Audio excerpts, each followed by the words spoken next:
Whispered melodies and tales में आपका स्वागत है और मैं हूं आपका दोस्त और इस चैनल का सूत्रधार देवव्रत मजूमदार। चलिए कहानी शुरू करते हैं।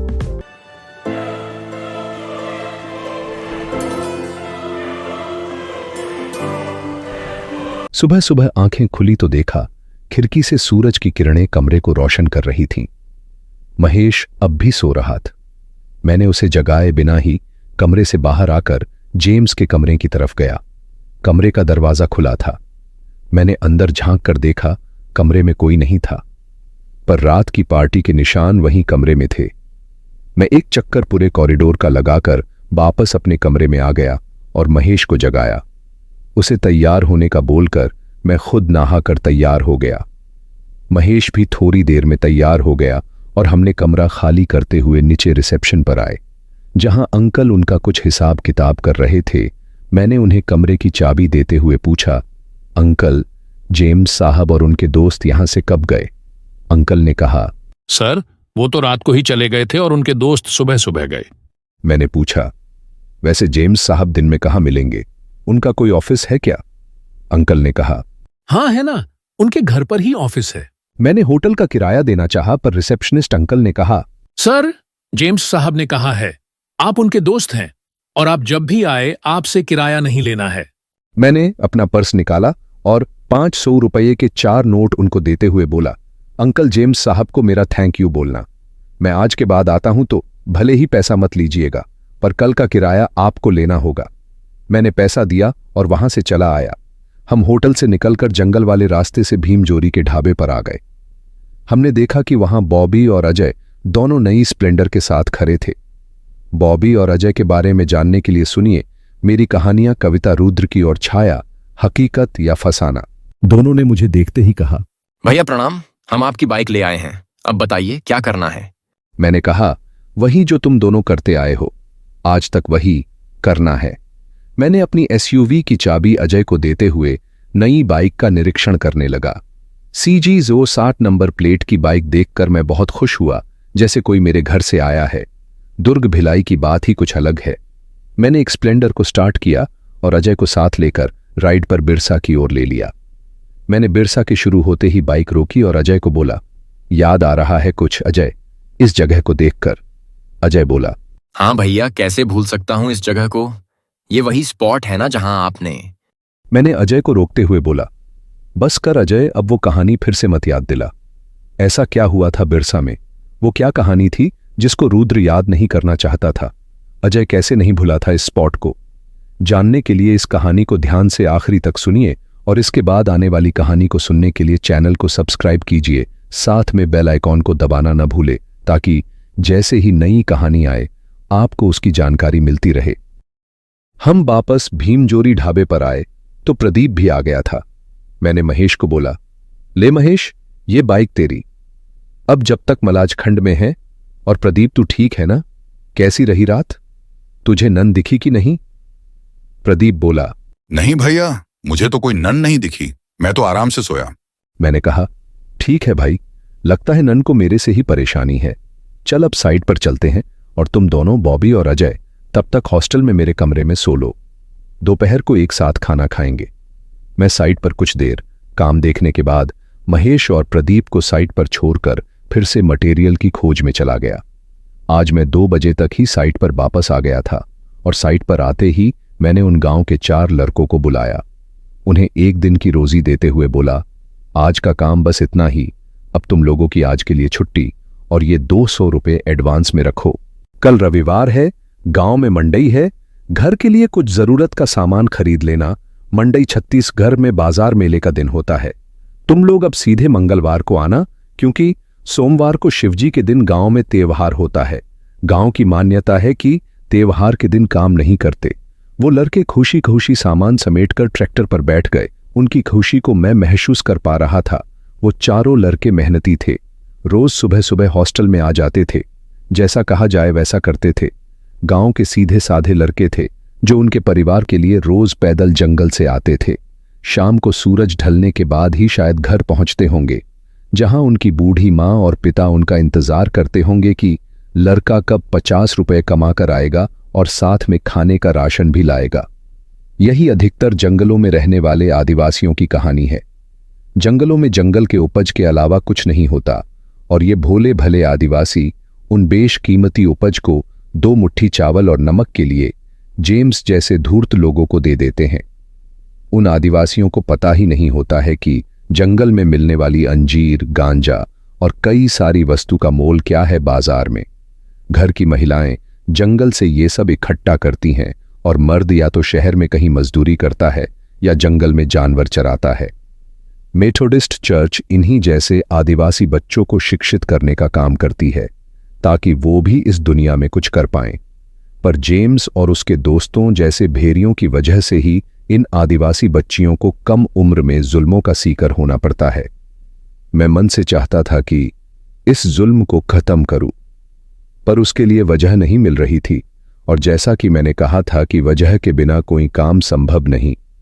पर लगता है अब जल्द ही वजह मिल जाएगी और मेरे पास वो मेरे कुछ साथी भी आ जाएंगे जो मेरा साथ देंगे इस मुहिम में। मैं प्रदीप और महेश को हॉस्टल जाकर बॉबी और अजय को लेकर ढाबे पहुंचने का बोला और एसयूवी लेकर वहां से चला गया। मैं सीधे भीमजोरी के हॉस्पिटल पहुंचा और मेबल से मिलने के लिए अंदर चला आया। मेबल उसके चैम्बर में अकेली बैठी थी। अभी कोई पेशेंट नहीं था हॉस्पिटल में। मैं दरवाजे पर नॉक किया और मेबल से पूछा, क्या मैं अंदर आ सकता हूं? मेबल ने कहा, हाँ आओ, वैसे भी आज कोई नहीं है, मैं अकेले बैठी थी। अच्छा हुआ तुम आ गए, और बोलो कल रात भर साइट पर ही रहे कि सोए भी हो? मैंने कहा, मेबल, मैं कल रात को साइट पर गया था, मुरुम खदान में, और उसके बाद मैं होटल में रुका था क्योंकि महेश भी था मेरे साथ और होटल में एक आदमी से मिला भी। वैसे लंच का वक्त हो गया है, तुमने लंच किया कि नहीं? मेबल बोली, हाँ आज कोई पेशेंट नहीं है इसलिए लंच करके बैठी थी। तुमने किया क्या लंच की अभी बाकी है? मैंने कहा, नहीं, आज साइट पर कुछ कर्मचारी दुर्ग से आए हैं, रात भर बाइक चलाते हुए। अभी वो सो रहे होंगे। महेश और प्रदीप को बोला है, उनको साथ लेकर ढाबे पर पहुंचे। मैं आज उनके साथ ही लंच करूंगा। मेबल, मैं कल रात को जेम्स से मिला और उसके साथ उसके कुछ दोस्त भी थे। मेबल ने यह सुनते ही कहा, उस कमीने आदमी से दूर ही रहना, उसकी बातों में मत आना। वो बातें मीठी मीठी करता है पर उसके पीछे उसका कोई मतलब छुपा होता है। मैंने मेबल से पूछा, मेबल अगर तुम बताना चाहो तो एक बात पूछूं क्या? तुम यही पूछोगे ना कि मैं इतनी नफरत क्यों करती हूँ जेम्स से, है ना? मैंने कहा, हाँ तुम तो मन की बात भी जान लेती हो। मेबल बोली, ठीक है, आज भी तुमको मुझे मेरे घर पर छोड़ना होगा, तब बताऊंगी, क्योंकि यहाँ भी जेम्स के कई खबरी हैं जो उसे सब खबर देते रहते हैं। मैंने मेबल को बोला, आज जल्दी छुट्टी ले सकती हो, बस आधा घंटा पहले। आज महेश, बॉबी और अजय के लिए रहने का इंतजाम करना है। मेबल ने कहा, अरे रुद्र, तुम गरेवाल अंकल से बोलकर इनको भी अपने साथ रख लेना। उनके बंगलों में 3 और कमरे खाली ही हैं और गरेवाल अंकल को भी उनकी तन्हाई दूर करने के लिए कुछ अच्छे लोग मिल जाएंगे। मैंने कहा, ठीक है, मैं आज ही गरेवाल अंकल से बात करता हूं, शाम को मिलता हूं। मेबल ने पूछा, रुद्र, तुम किस काम के लिए आए थे? तबीयत तो ठीक है ना तुम्हारी? मैंने कहा, मैं अपने एक दोस्त से मिलने आ गया था। तबीयत तो ठीक है पर मन भरी है। खैर, शाम को मिलता हूं। और मैं हॉस्पिटल से निकल गया। ढाबे पर पहुंचकर मैं अंदर गया। सभी वहां मौजूद थे। बॉबी एक डब्बा मुझे देते हुए बोला, भैया, ये आपके लिए मां के हाथ के बने लड्डू हैं। मैं उनको आपकी कहानियां सुनाता रहता था, इसलिए उन्होंने अपने हाथों से बने देसी घी के लड्डू भेजे हैं आपके लिए। तभी अजय बोला, भैया, माँ ने आपके लिए ही नहीं मेरे लिए भी भेजा होगा, क्यों बॉबी? मैंने कहा, अरे मेरे पगलो, मां का प्यार सबके लिए होता है। ये लड्डू हम सबके लिए है। चिंता मत करो, सबको बस एक ही लड्डू मिलेगा। अगर बचा तो। मैं डब्बा खोलकर एक एक लड्डू सबको दिया और पूरा डब्बा खुद ही लेकर बैठ गया। प्रदीप सबके लिए खाने का बोलने चला गया। तब मैंने बॉबी से पूछा, बॉबी, तुम लोगों के साथ ओम प्रकाश नहीं आया? राम साहू और उसका भांचा कौशल साहू तो कल आएंगे सीधे बिलासपुर से। महेश, जो कि लड्डू खाने में व्यस्त था, लड्डू खत्म कर पूछा, भैया, ओम प्रकाश, राम और कौशल कौन है? मैंने कहा, ओम प्रकाश चंद्राकर मेरे साथ सोमनी साइट पर था। वो पहले तो इन 4 लड़कों की तरह मेजरमेंट में स्टाफ पकड़ने का काम करता था। बाद में मैंने उसे साइट मटेरियल का मुंशी बना दिया। वो साइट पर मटेरियल्स की गिनती करता था और सप्लायर्स को चालान देता था। उसको मैंने राजनांदगांव से यहाँ मटेरियल्स के मुंशी के लिए बुलाया है। रहे राम और कौशल साहू, तो राम कौशल का मामा है। ये दोनों राजनांदगांव और खैरागढ़ कवर्धा में मेरे साथ सुपरवाइजर थे साइट पर। उनको भी मैंने यहां बुला लिया है। ये सब मेरे विश्वास पात्र है तुम्हारी तरह। प्रदीप खाने का बोलकर वापस आ गया और हमारे साथ बैठ गया। आज मैंने प्रदीप को सही रास्ते पर लाने की ठान ली थी। मैं जानता था कि वो किस रास्ते पर चल पड़ा है। मैंने कहा, भाई प्रदीप, आज तूने पीने का इंतजाम नहीं किया, क्या हुआ, पैसे नहीं थे क्या? प्रदीप बोला, नहीं भैया, उसका इंतजाम तो मैंने कर लिया है। उसने दूर रखे एक बैग में से एक पूरा खंबा और एक हाफ लाल परी का निकाला और टेबल पर रखते हुए बोला, भैया ये हाफ सिर्फ आपके लिए है, फुल में से हम सब लेंगे। मैंने लाल परी के हाफ को देखते ही समझ गया कि आज प्रदीप का मेरे प्रति इतनी श्रद्धा कैसे जाग गई। मैंने कहा, हम चारों के लिए मैं एक खास परी को लाया हूं जो तू बिल्कुल पसंद नहीं करता। जा अजय, मेरी एसयूवी के पीछे एक जेरी कैन रखी है, ले आ जरा। अजय एसयूवी की चाबी लेकर बाहर चला गया। प्रदीप बोला, भैया मैं फुल में से पी लूंगा, हाफ आप ले जाना। मैंने कहा, नहीं प्रदीप, तू हाफ में से ही पिएगा। अभी हाफ खत्म करना और फुल हमारे जाने के बाद पीना। प्रदीप के चेहरे की रंगत जैसे गायब हो गई थी। उसका चेहरा पसीने से तरबतर हो गया था। चल, उसने हाथ को एक झटका दिया और उसका हाथ टेबल पर रही अद्धी पर लगने ही वाली थी कि मैंने अद्धी को हटा लिया। प्रदीप का हाथ फुल की बोतल पर लगी, बोतल जमीन पर गिरते ही टूट गई। मैंने कहा, प्रदीप ये क्या कर दिया, तुझे इस हाफ से ही काम चलाना होगा। इतने में अजय एक जेरी कैन के साथ 5 स्टील की गिलास भी लाया। अजय बैठने के बाद हम चारों के लिए कैन से पूरा गिलास भरकर पेक बनाया और प्रदीप की तरफ एक खाली गिलास खिसका दी। प्रदीप सदमे में था, जैसे वो कुछ बोलना चाह रहा था पर बोल नहीं पा रहा था। महेश ने प्रदीप के लिए पेक बनाया और हम सब चीयर्स करते हुए एक घुट पिया। प्रदीप एक घुट पीने के बाद रुका नहीं, उसने एक सांस में पूरा गिलास खत्म कर दिया। हम सब अब प्रदीप की तरफ देखने लगे। कुछ देर में ही प्रदीप नशे में था और वो बरबर करने लगा। मैंने वो हाफ की बोतल को लिया और उसे दूर फेंक दिया। फिर प्रदीप को बोला, प्रदीप तुझे रात को चर्च की नन क्यों नहीं दिखी? पता है क्या हुआ था नन को? नहीं, मुझे कैसे पता होगा, मैंने नन की आत्मा को कभी नहीं देखा। मैंने आगे कहना चाहा, पर प्रदीप की हालत देखकर मैंने अजय को बोला, अजय लग जा भाई, तेरे तरीके से इसके अंदर जितनी भी दारू गई है निकाल कर ला, नहीं तो ये बेहोश हो जाएगा। अजय और बॉबी प्रदीप को बाहर ले गए। तब महेश ने पूछा, भैया क्या हुआ प्रदीप को? एक ही पैग में बेहोश हो गया। मैंने कहा, महेश तूने नहीं देखा होगा, पर मेरी नजर से प्रदीप की चालाकी बच नहीं पाई। जब प्रदीप लाल परी की बोतलें टेबल पर रख रहा था तो जो काम मैं हमेशा करता हूं वो है बोतल की सील को देखने की। अब भी मैंने सबसे पहले उन बोतलों की सील को देखा। फुल तो सील था पर हाफ का सील टूटा हुआ था, मतलब कि प्रदीप ने शराब में कुछ मिलाई थी। ये तो एक इत्तेफाक ही था कि जब मैं मटेरियल की खोज में घूम रहा था तब मुझे एक गांव में एक घर से महुआ की कच्ची धार की खुशबू आई। मैं 5 लीटर महुआ उस औरत से खरीद लिया। तू अब आगे देख क्या करता हूं मैं इस प्रदीप के साथ। कुछ देर में ही अजय और बॉबी प्रदीप को ले आए। प्रदीप की हालत अब और ज्यादा खराब लग रही थी।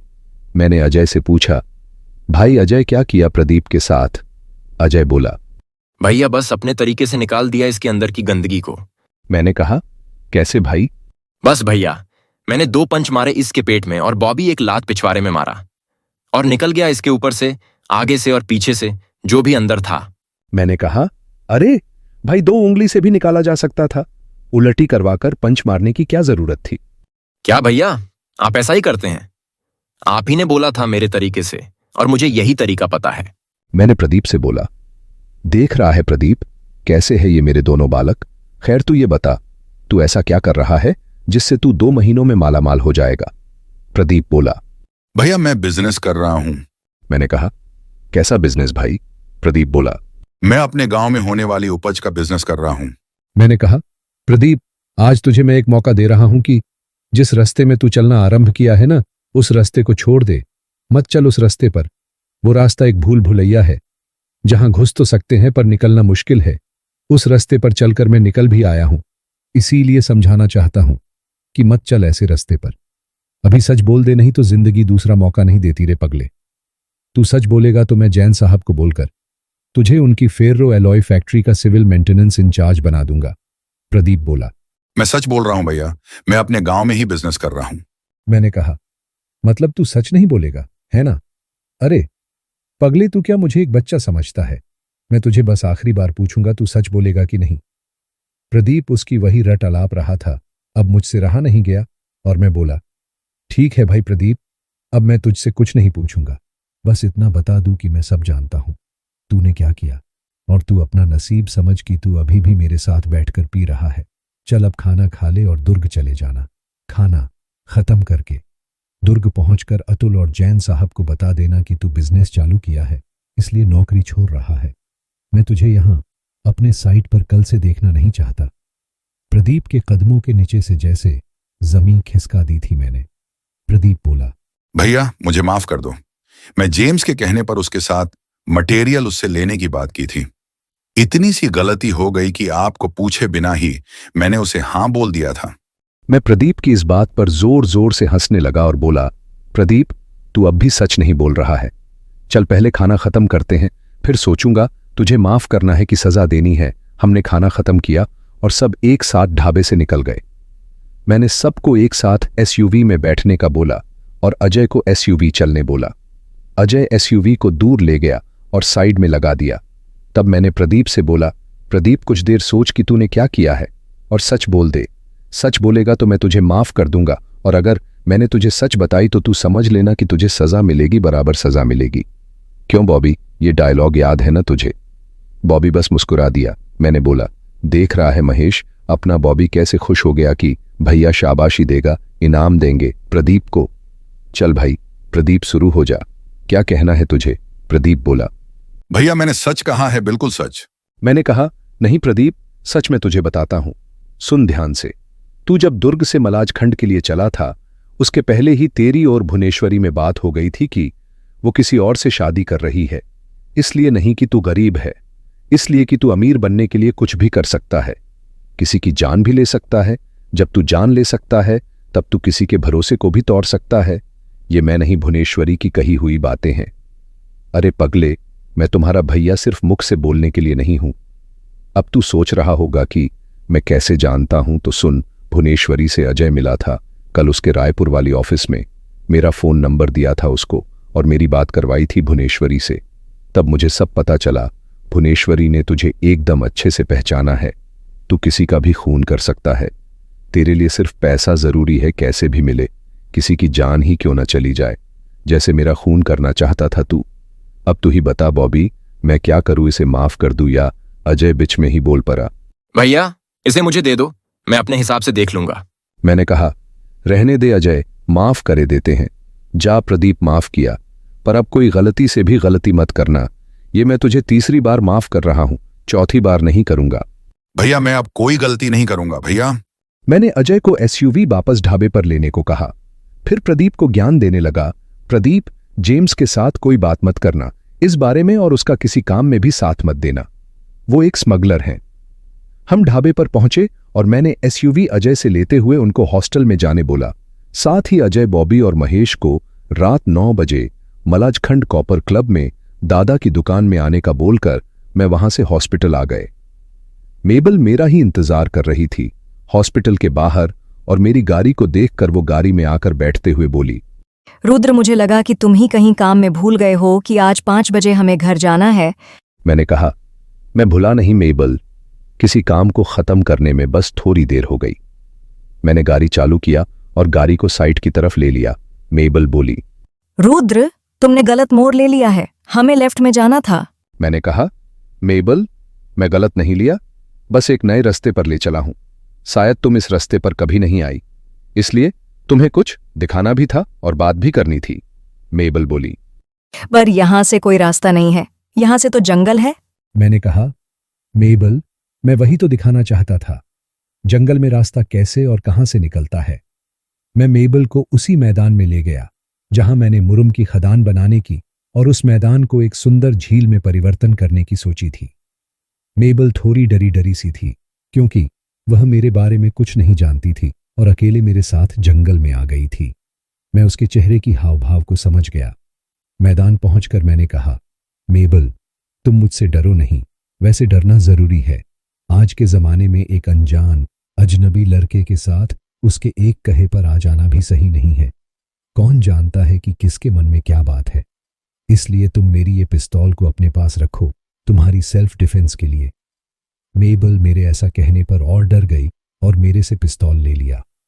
मैंने मेबल को मैदान दिखाया और अपनी मन की इच्छा बताई। मेबल बोली, हाँ, ये मैदान जब एक झील बन जाएगी तब लोगों के घूमने की जगह बन जाएगी।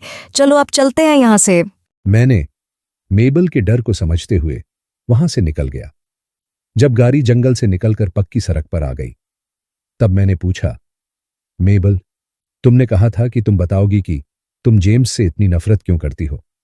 मेबल कुछ देर शांत रही, फिर उसने कहानी शुरू की।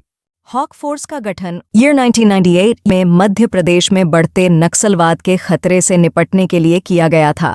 इस विशेष बल का उद्देश्य राज्य में नक्सल प्रभावित क्षेत्रों में शांति स्थापित करना और नक्सल गतिविधियों पर अंकुश लगाना था। हॉक फोर्स को विशेष प्रशिक्षण और अत्याधुनिक उपकरणों से लैस किया गया है ताकि वे नक्सलियों के खिलाफ प्रभावी कार्रवाई कर सकें। हॉक फोर्स के पहले प्रमुख हेड आर्ष कुमार शुक्ला थे। आर्ष कुमार शुक्ला एक वरिष्ठ भारतीय पुलिस सेवा आईपीएस अधिकारी को 1998 में हॉक फोर्स के गठन के समय इसका नेतृत्व सौंपा गया था। उनकी नियुक्ति इस विशेष बल के पहले प्रमुख के रूप में की गई थी जब इसे नक्सलवाद के बढ़ते खतरे से निपटने के लिए तैयार किया गया था। शुक्ला ने हॉक फोर्स की नींव रखी और इसके कार्यों को प्रभावी ढंग से संचालित करने में महत्वपूर्ण भूमिका निभाई, जिसमें उन्होंने गरेवाल अंकल को नियुक्त किया ग्राउंड पर ऑपरेशन को लीड करने के लिए। बालाघाट मध्य प्रदेश का नक्सली प्रभावित इलाका है, जिसमें मलाजखंड भी शामिल और सबसे सक्रिय है। गरेवाल साहब मलाजखंड में 1998 में आए और उनका परिवार भोपाल में ही रह गया। सन 1999 तक गरेवाल अंकल ने कई नक्सलियों का सफाया कर दिया और कई ऑपरेशन को विजयी बनाया। It was 1 January of the year 1999 कि सुबह से ही इस मेथोडिस्ट चर्च ऑफ भिमजोरी के फादर कहीं लापता हो गए और उसी दिन शाम को अभी के फादर थॉमस चेन्नई से भीमजोरी आ गए और चर्च की बागडोर संभाली। सबसे आश्चर्य की बात है कि दूसरे दिन सुबह ही उनका पूरा परिवार भीमजोरी में था। फिर मलाजखंड में जेम्स का दबदबा बढ़ने लगा और गरेवाल अंकल एक के बाद एक नक्सली ठिकानों को नेस्तनाबूद करते रहे। ऐसे ही 3 साल बीत गए गरेवाल अंकल को मलाजखंड आए हुए और हॉक फोर्स की गठन हुए। इसी साल उनका परिवार भोपाल से मलाजखंड आ गया और हमारे बंगलों के बाजू वाला बंगलो बनाया उनके परिवार में। मेबल आगे बोलती कि मैंने ही बोलना आरंभ कर दिया। उनके परिवार में उनकी पत्नी, एक बेटी और एक बेटा है, मेरा मतलब है थे, और उनकी मौत आज से 8 महीनों पहले हुई। उनकी पत्नी और बेटे को कुछ नक्सलियों ने अगवा कर लिया था और गरेवाल अंकल पर दबाव बनाया कि वो हॉक फोर्स को छोड़कर वापस भोपाल चले जाए। पर गरेवाल अंकल ने अपने देशभक्ति और देश की सुरक्षा के लिए अपने कर्तव्य को परिवार से ऊपर रखा। वो उन नक्सलियों की तलाश शुरू कर दी। इस पर क्रोधित नक्सलियों ने उनकी पत्नी के साथ यहां भीमजोरी में दुष्कर्म किया और उनकी निर्वस्त्र शरीर को पेड़ पर टांग दिया। उनकी नसें काटकर उसी पेड़ पर उनके बेटे के निर्वस्त्र शरीर में तलवार से कई वार किए और उन रिश्ते जख्मों पर नमक मिर्च का नींबू के रस में बने लेप से लेप कर छोड़ दिया, तरप तरप कर मरने के लिए। ये दृश्य भीमजोरी के सभी लोगों ने देखी। साथ में इस चर्च के सभी बच्चों को नक्सलियों ने दिखाया ताकि लोगों में डर बैठ जाए। जब तक गरेवाल अंकल उनके फोर्स के साथ उस जगह पर पहुंचे, तब तक सब शांत हो गया था। उनकी पत्नी का शरीर, जो कि कुछ देर पहले तरप रहा था, अब बिल्कुल शांत स्थिर था। उनका बेटा को जी नमक और मिर्च के जलन से चीख रहा था, अब बिल्कुल निशब्द था। ये दृश्य सब बस खड़े देख रहे थे। किसी ने भी हिम्मत नहीं की उन मुट्ठी भर नक्सलियों का सामना करने की। उस दिन से गरेवाल अंकल एकदम टूट गए थे और उनकी बेटी यहां उनको संभालने के लिए आई। उनकी बेटी, जो कि एक डॉक्टर थी, भोपाल में उनको सहारा देने आई और उसकी ये शायद सबसे बड़ी भूल थी। गरेवाल अंकल कुछ 7 दिनों में ही खुद को फिर से मजबूत कर नक्सलियों की खोज तेज कर दी और नक्सलियों ने एक बार फिर उन पर निजी आघात करते हुए उनकी बेटी और उसके साथ एक और लड़की को रात में अगवा कर लिया। गरेवाल अंकल ने उनकी बेटी की तलाश में पूरा हॉक फोर्स को लगा दिया। बालाघाट से भी अतिरिक्त फोर्स आई। पर उनकी बेटी और उस लड़की को पूरे जंगल में नहीं ढूंढ पाई। वो कहते हैं ना कि कभी कभी आप पूरे मोहल्ला छान मारते हैं, पर आपका ध्यान अपने घर पर कभी नहीं जाता। यही हुआ गरेवाल अंकल के साथ।